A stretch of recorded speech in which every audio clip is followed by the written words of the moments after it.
भाई क्या भगवान राम कांग्रेसियों के नहीं थे क्या? सबके सिर्फ थे। मोदी के थे क्या? सबके थे। कि भाई हिंदू क्या तुम्हारे अंदर सनातन का खून नहीं कि तुम हिंदू नहीं?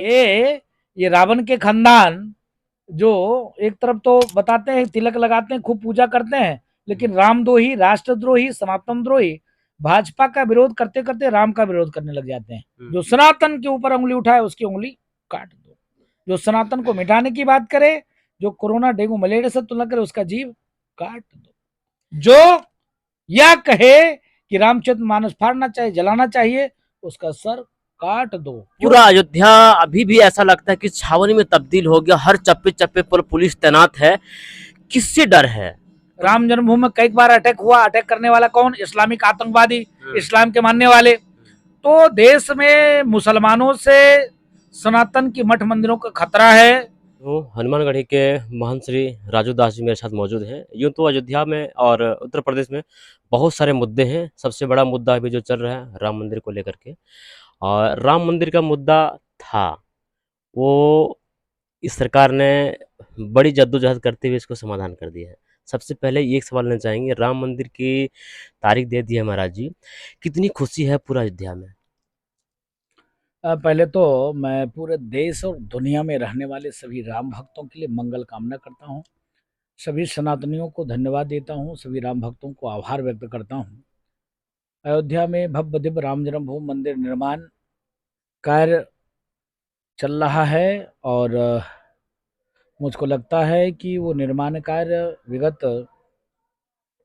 कई सौ वर्ष के संघर्ष के बाद, त्याग, तपस्या, समर्पण, बलिदान, इसके बाद संभव हो पाया है। मामूली बात नहीं है।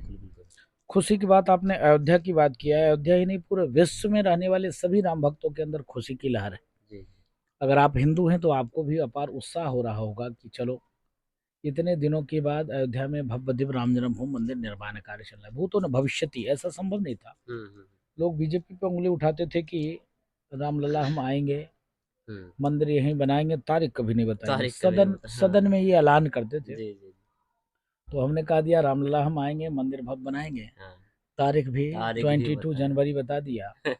हम कृष्ण जन्मभूमि आएंगे, मंदिर भव्य बनाएंगे, उसकी भी तारीख हम बता देंगे। हम काशी विश्वनाथ आएंगे, मंदिर भव्य बनाएंगे, और तारीख भी जल्द ही बता देंगे। हम हिंदुस्तान में रहेंगे, भारत को हिंदू राष्ट्र घोषित कराएंगे, और तारीख भी जल्द बता देंगे।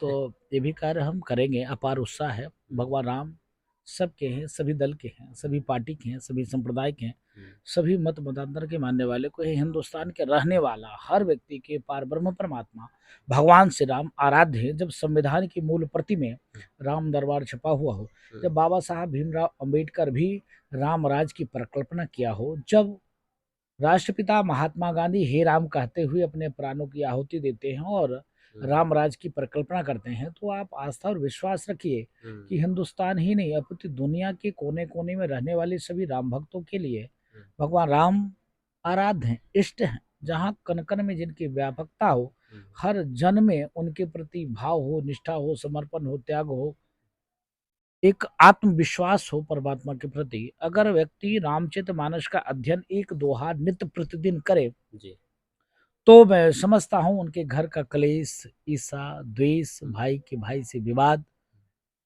खत्म हो जाएगी। बहुत कुछ बातें कही हैं। जिस तरह से आपने कहा कि वर्तमान सरकार बीजेपी सरकार ने इस पे बहुत ठोस कदम उठाए हैं, लेकिन हमको ये लगता है कि जितने भी सरकारें आई, जो भी सिर्फ कहते थे कि हम ये नहीं करेंगे, तो क्या लगता है उनके लिए वो मानसिकता नहीं थी या फिर बहुत बड़ा समस्या था? क्या लगता है? कोई समस्या नहीं थी, दृढ़ इच्छा शक्ति की कमी थी। एक कौम, एक मजहब, एक संप्रदाय की बात करने वाले लोग। मुझको समझ में नहीं आता, जब ये डेमोक्रेसी है, लोकतांत्रिक व्यवस्था है, प्रजातंत्र में जहाँ संविधान का राज चलता हो, वहाँ सिर्फ एक कौम, एक मजहब, एक संप्रदाय की बात हो, टोपी पहनकर दूसरे को टोपी पहना देना, रोजा इफ्तारी करना, वो मान्य था। लेकिन राम जन्मभूमि कोई दर्शन करने नहीं आता था। ये दोहरी चरित्र राजनेताओं का, ये दोयम दर्जा का व्यवहार सनातनियों के साथ, यह अच्छी बात नहीं थी। मुझको लगता है कि सिर्फ वोट की राजनीति करते थे। आपने एक चीज कहा कि ये मुद्दा हम सनातनियों के लिए मुद्दा नहीं था, बीजेपी के लिए आस्था का विषय था, और आस्था के विषय के रूप में बीजेपी ने कार्य और काम किया। मुद्दा तो उन राजनीतिक दलों को ले था जिन्होंने खूब राजनीति किया, हिंदू मुसलमान करके हिंदुओं को बरगलाया, भड़काया, डराया। और मुसलमान उनके पक्ष थे, जिससे वो वोट की राजनीति करते थे, कुर्सी पे बैठते थे। लेकिन मैं साधु संतों का आभार व्यक्त करता हूँ, सनातनियों को धन्यवाद देता हूँ कि जिन्होंने राम भक्तों को जगाया, जगाने के बाद आज हर व्यक्ति के अंदर जागृति आई, जागरूकता आई सनातन के प्रति, जिसका परिणाम स्वरूप है कि देश में एक गरीब परिवार से, दलित परिवार से एक चाय बेचने वाला सीएम हो गया, एक गाय की सेवा करने वाला, घंटी डुलाने वाला, ठाकुर जी की सेवा पूजा करने वाला उत्तर प्रदेश का मुख्यमंत्री हो गया।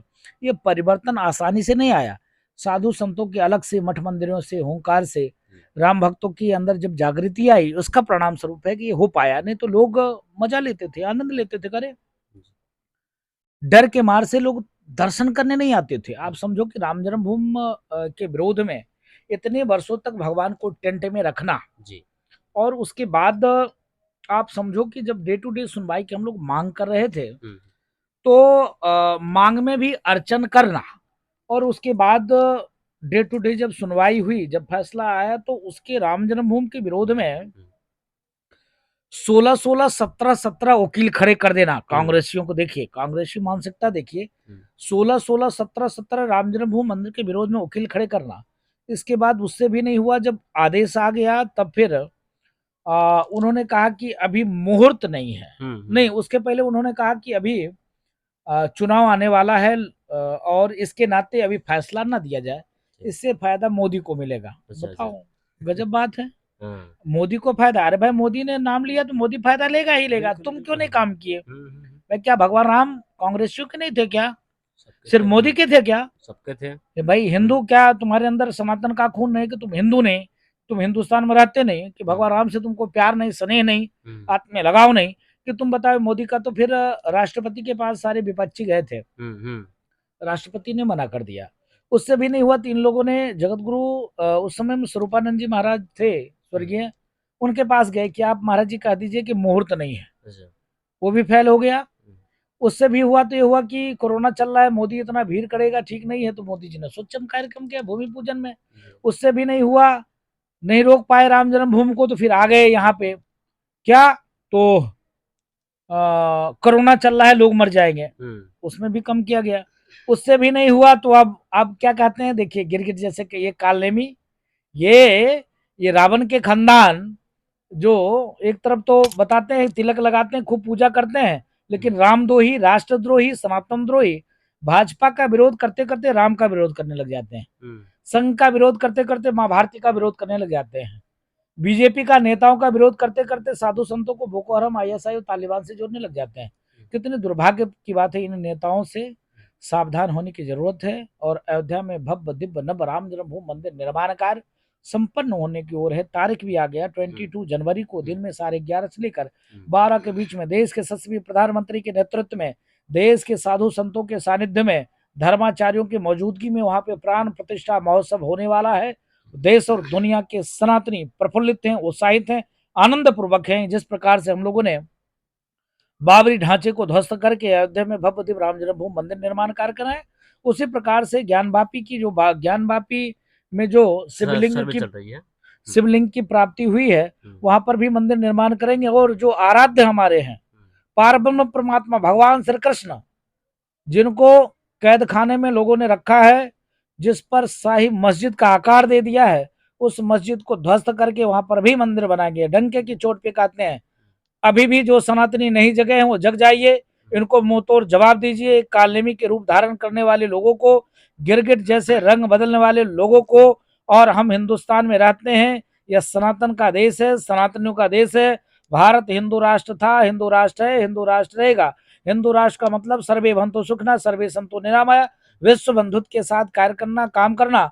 हम वसुधैव कुटुंबकम को मानने वाले हैं, हम सबको गले लगाते हैं और सबको सनातन फलने फूलने का अधिकार दिया है। इतिहास गवाह है, सनातनियों ने कभी किसी के ऊपर आक्रमण नहीं किया, कभी उंगली नहीं उठाया। सनातन ने सबको गले लगाया, सबको फलने फूलने का अधिकार दिया। जब सनातन को जब मिटाने के लोग बात करते हैं, जब सनातन को कोरोना, डेंगू, मलेरिया, टाइफाइड से तुलना करते हैं, को एड्स से तुलना करते हैं, दुर्भाग्यपूर्ण है। ऐसे सनातनियों को खत्म कर देना है। ऐसे जो सनातन के बारे में बोलते हैं, उनकी जीभ काट लेना चाहिए, उनको जूते लेकर मुंह तोड़ देना चाहिए। जो सनातन सबको गले लगाया, वो सनातन की मिटाने की बात करें तो दुर्भाग्यपूर्ण है। बहुसंख्यक समाज के देश में जहां पर सबका सम्मान होता हो, जहां पर सभी धर्मों का सम्मान होता हो, अन्य मजहब में तो ये है कि मूर्ति पूजा काफिर होता है। काफिरों का क्या होना चाहिए? सर कलम करना चाहिए, और सर कलम करने से 72 होरे मिलते हैं, जन्नत मिलते हैं, खुदा प्रसन्न होता है। लेकिन सनातन क्या कहता है? सनातन कहता है सर्वे भवन्तु सुखिनः सर्वे संतो निरामया, विश्व बंधुत्व के साथ कार्य और काम करते। हम वसुदैव कुटुंबकम के, पूरा कुटुंब मेरा परिवार है, पूरा विश्व मेरा परिवार है, हम तो सबको गले लगाते हैं।